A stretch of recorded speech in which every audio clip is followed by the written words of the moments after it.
Coffee time with Officer Fox. Screw in, screw out.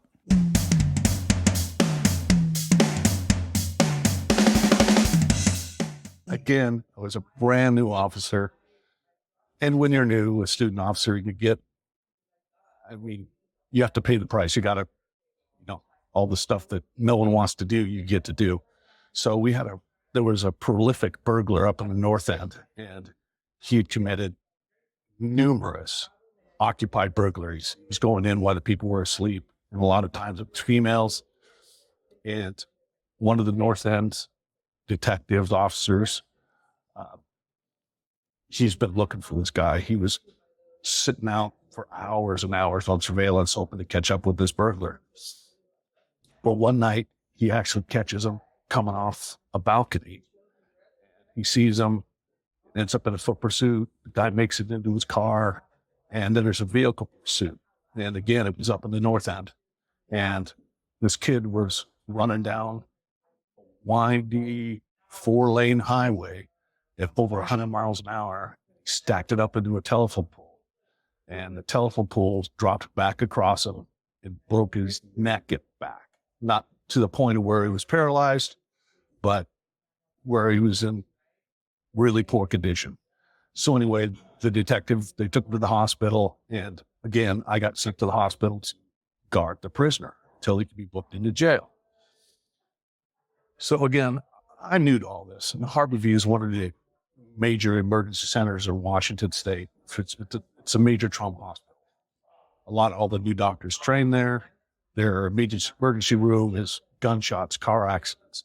If you ever have a severe traumatic injury, you want to go to Harborview because they really do have the best care for emergency. But you don't want to get left there because they also take in the homeless and just anybody that walks through the door, the drug addicts. It's just on a Friday, Saturday night, we called it Harbor Zoo because it is. It's an absolute zoo. You'll see stuff and hear stuff you would never, ever believe. So anyway, I get up there and this kid is again in the emergency room. I'm in the emergency room because I'm curious. So I want to see what's going on. And they're going to put a halo around his head, which is a metal brace. And then the brace has a spine on it, and it runs down your back, and they attach it to a belt and hips. It was basically to immobilize him because his back was broken. So I'm watching again, and again, I'm curious. And so this metal ring that they put in your head, I didn't realize it, but they actually screw it into your skull. And again, no anesthetic, just because they don't know what he has done before or if he's on drugs, so they just can't give it to him. They've got to get him stabilized. So anyway, they place this halo on his head, and then they pull out some screws. They look like screws from Home Depot. And they grabbed it. I remember looking right that it was a DeWalt drill. And they put it on his head, and they marked it out with some permanent mark command. Then they put the halo on his head, and they screwed it into his skull. Again, the screams were unimaginable. I'm watching, like, this is absolute insanity. This is the best we can do? A DeWalt drill and screws? All right. So anyway, they get him in there. He's screaming. They get it all lined up, and they're finished.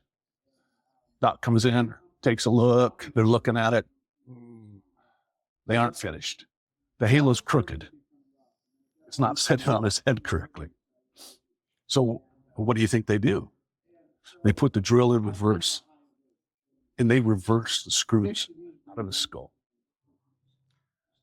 And then they remeasure, they readjust, they pick new holes for a skull, and they re-screw the halo back in with the DeWalt drill.